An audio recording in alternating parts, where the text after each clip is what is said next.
नरेंद्र मोदी जी इस देश की 125 करोड़ जनता के आप ये समझ लीजिए वो महबूब हैं जो शादी से पहले 1000 वादे करते हैं लेकिन शादी के बाद एक भी वादा पूरा नहीं करते, याद रखिए जी। मोदी जी ने वाकई में ही काम किया है और मोदी जी के अंदर वाकई में ही उनका 56 इंच का सीना है। तो नरेंद्र मोदी जी चुनाव लड़के दिखा दे पंजाब से, बनारस छोड़ दें और पंजाब से लड़के दिखा दें, फिर इन्हें पता चल जाएगा कि आपने कुछ काम नहीं किया है सिवाय हिंदू मुसलमान के। साल 2024 का चुनाव सर पर है, वापस से हिंदू मुसलमान देश में शुरू हो गया है। योगी जी का भाई पुराने वाला कारनामा, मस्जिदों से लाउड स्पीकर उतरवाना, मस्जिदों को लेकर चर्चा करना, वही शुरू हो गया है। अभी आपने देखा होगा मस्जिदों से लाउड स्पीकर योगी जी उतरवाने शुरू कर दिए हैं। मतलब जैसे ही 24 का चुनाव आया इनको मंदिर और मस्जिद का मुद्दा उठाना है, फिर राम मंदिर के नाम पर लोगों से वोट मांगना है, ये इनका एजेंडा है। नरेंद्र मोदी जी के राज में इस देश के नौजवानों को पीटा गया, नरेंद्र मोदी जी के राज में महिलाओं को निर्वस्त्र करके घुमाया गया और सबसे बड़ी बात,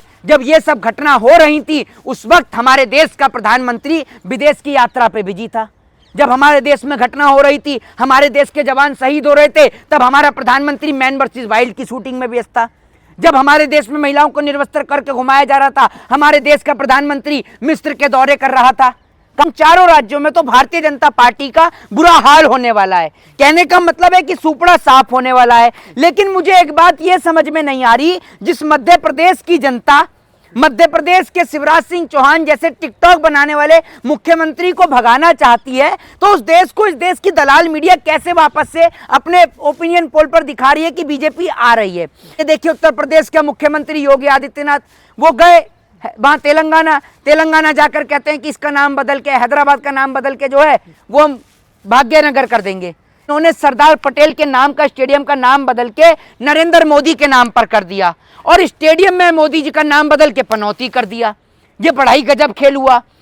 भाजपा के नेताओं को मिजोरम के अंदर कैंडिडेट नहीं मिला, प्रत्याशी नहीं मिला। वो इसलिए नहीं मिला क्योंकि वहां के लोग मणिपुर की घटना से नाराज थे, इसीलिए मिजोरम के अंदर मोदी जी को कोई प्रत्याशी भी नहीं मिला और मोदी जी प्रचार करने भी नहीं गए। वहां की जनता तो इंतजार कर रही है मोदी के स्वागत का, क्यों नहीं जाते मोदी जी मिजोरम में। वहाँ मध्य प्रदेश, राजस्थान, तमाम इलेक्शन खत्म हो गए, आप तमाम जगहों से घूम कर आए हैं, क्या लग रहा है, क्या दिख रहा है आपको?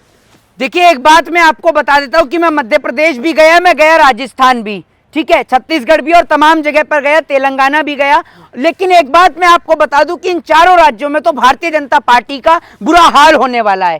कहने का मतलब है कि सुपड़ा साफ होने वाला है। लेकिन मुझे एक बात यह समझ में नहीं आ रही, जिस मध्य प्रदेश की जनता मध्य प्रदेश के शिवराज सिंह चौहान जैसे टिकटॉक बनाने वाले मुख्यमंत्री को भगाना चाहती है, तो उस देश को, इस देश की दलाल मीडिया कैसे वापस से अपने ओपिनियन पोल पर दिखा रही है कि बीजेपी आ रही है। एक बात मुझे बताइए कि ये जो बीजेपी है ये कैसे आएगी, कैसे आएगी? इसलिए आएगी कि महिलाओं को निर्वस्त्र कर घुमाया गया, नौजवानों को लठ से पिटवाया गया। मध्य प्रदेश के मुख्यमंत्री एकमात्र ऐसा मामा है जो अपने भांजों को ही पिटवाने का काम करता है। भांजों को पिटवाने का काम करता है का मतलब ये कि ये अब कभी नौजवानों के ऊपर लाठी डंडे चार्ज करवाता है, कभी इस देश के नौजवानों के ऊपर लठ बरसवाने का काम करता है, जब वो रोजगार मांगे तो उन्हें पिटवाने का काम करता है। तो कैसे जीतेगी जरा ये मुझे आप बता दीजिए। बीजेपी बड़े-बड़े मीडिया तो दिखा रहे हैं ना कि देखिए उनका काम है इस देश में तलवे चाटने का, इस देश के पत्रकारों का काम है सरकार की जो है गुलामी करने का। ये लोग कहने को देश का चौथा स्तंभ है, ये लोग कोई चौथा स्तंभ नहीं है। ये देश की बर्बादी, देश के नाश का पहला कारण है। इनकी वजह से ये देश बर्बाद हो रहा है। देश में जितना भी नफरत का जहर घोला जाता है, हिंदू मुसलमान का हो, मंदिर मस्जिद का हो, वो इन्हीं की देन है। ये 24 घंटे अपने टेलीविजन पर हिंदू मुस्लिम मंदिर मस्जिद करवाने का कार्य करते हैं। अभी आप ये देखिए उत्तर प्रदेश के मुख्यमंत्री योगी आदित्यनाथ, वो गए वहां तेलंगाना जाकर कहते हैं कि इसका नाम बदल के, हैदराबाद का नाम बदल के जो है वो हम भाग्यनगर कर देंगे। एक बात आप मुझे बताइए, आप हर जगह नाम बदल देते हैं और नाम बदलने का तो इनको इतना शौक है कि इन्होंने सरदार पटेल के नाम का स्टेडियम का नाम बदल के नरेंद्र मोदी के नाम पर कर दिया और स्टेडियम में मोदी जी का नाम बदल के पनौती कर दिया। ये बड़ा ही गजब खेल हुआ। लेकिन एक बात मुझे आप बताइए कि अभी कहेंगे तो जेल केस हो जाएगी। राहुल गांधी को भी नोटिस मिल गया है। अरे नोटिस इस देश के अंदर हर भाजपा की बुराई करने वाले को मिलता है, ना तो मैं नोटिस से डरता ना किसी चीज से डरता, ये बात मैं आपको बताता हूँ। दूसरी बात ये कि वो नोटिस रमेश बिदुड़ी को क्यों नहीं मिलते? वो रमेश बिदुड़ी जो पार्लियामेंट के अंदर खड़े होकर एक पूरी कम्युनिटी के लिए ही अपशब्दों का इस्तेमाल करता है, उस पर तो कुछ नहीं होता। प्रधानमंत्री नरेंद्र मोदी जी कभी 50 करोड़ की गर्लफ्रेंड बोलते हैं, उनको कोई नोटिस नहीं आता, उनके ऊपर कोई कार्रवाई नहीं होती। क्यों नहीं होती? जरा कोई सवाल का जवाब देगा?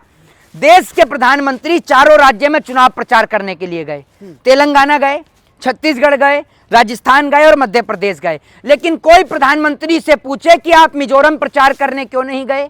मिजोरम में अब तक एक भी रैली नहीं करी है मोदी जी ने, एक भी रोड शो नहीं करा। इसलिए नहीं करा क्योंकि देश की सबसे बड़ी पार्टी, विश्व की, माफ करिएगा, देश की तो बोलते भी नहीं है, विश्व की सबसे बड़ी पार्टी बताने वाले भाजपा के नेताओं को मिजोरम के अंदर कैंडिडेट नहीं मिला, प्रत्याशी नहीं मिला। वो इसलिए नहीं मिला क्योंकि वहां के लोग मणिपुर की घटना से नाराज थे, इसीलिए मिजोरम के अंदर मोदी जी को कोई प्रत्याशी भी नहीं मिला और मोदी जी प्रचार करने भी नहीं गए। वहां की जनता तो इंतजार कर रही है मोदी के स्वागत का। क्यों नहीं जाते मोदी जी मिजोरम में? वहां भी स्वागत देख रहे हैं कितना बेहतरीन होता है, क्यों नहीं जाते वहां पर? राजस्थान तो गए थे ना, मध्य प्रदेश गए, वो भी तो देख राजस्थान मध्य प्रदेश गए। मैं तो अब की बार ये कहता हूं कि अगर मोदी जी ने वाकई में ही काम किया है और मोदी जी के अंदर वाकई में ही उनका 56 इंच का सीना है, तो नरेंद्र मोदी जी चुनाव लड़के दिखा दे पंजाब से, बनारस छोड़ दें और पंजाब से लड़के दिखा दें, फिर इन्हें पता चल जाएगा कि आपने कुछ काम नहीं किया है सिवाय हिंदू मुसलमान के।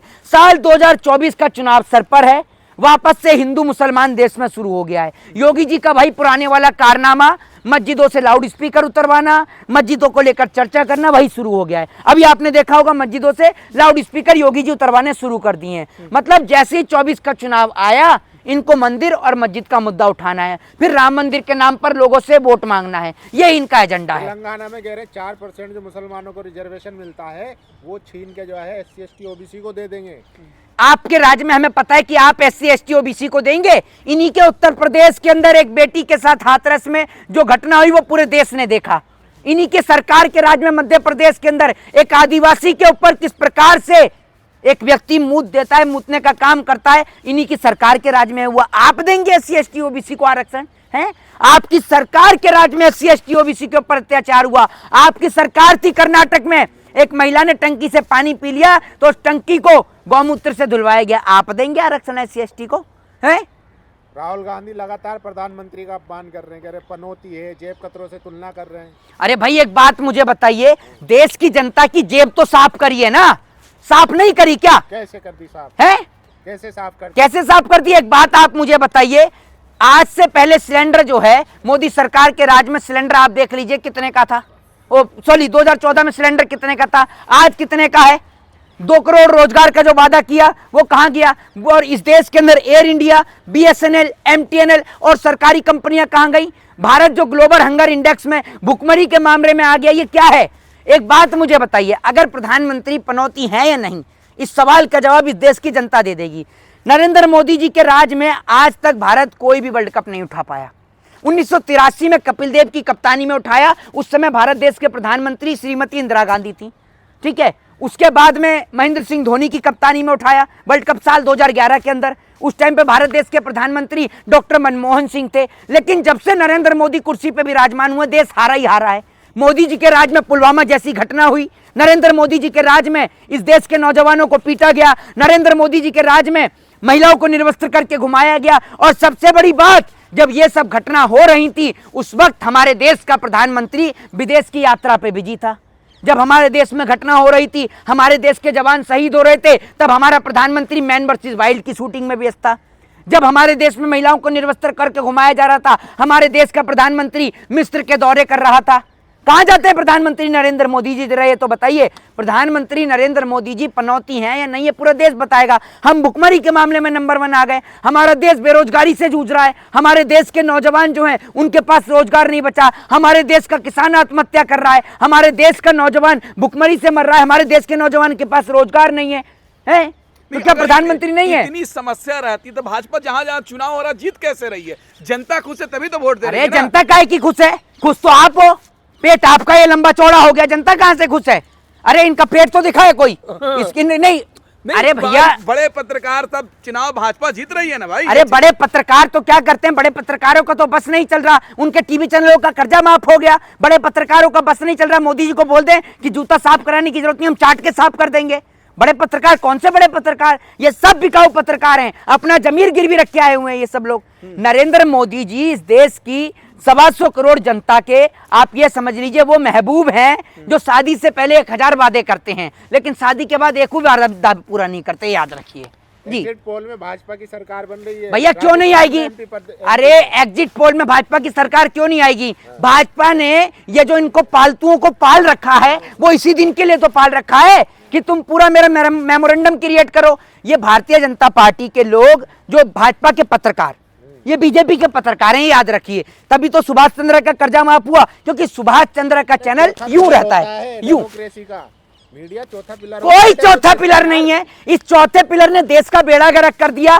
चौथा पिलर 24 घंटे मंदिर मस्जिद, पाकिस्तान में ये हो गया, पाकिस्तान में वो हो गया। मुझे यही समझ में नहीं आता कि हम भारत में रह रहे हैं, पाकिस्तान में रह रहे हैं। अरे पाकिस्तान में जो होता है होने दो, भारत का तो दिखा दो। इन्हें वहां भारत का नहीं दिखाया जाता। मणिपुर, इजराइल पहुंच गए रिपोर्टिंग करने के लिए। ये बहुत महाफालतू लोग हैं। देश के लोगों से निवेदन करूंगा कि इनको देखना बंद कर दें, तभी इनका आर्थिक बहिष्कार करें, इन चैनलों का बहिष्कार करें, अपने टीवी चैनल से इन्हें कट करवाएं, तभी इस देश का कुछ भला हो सकता है। जय हिंद, जय भारत, वंदे मातरम।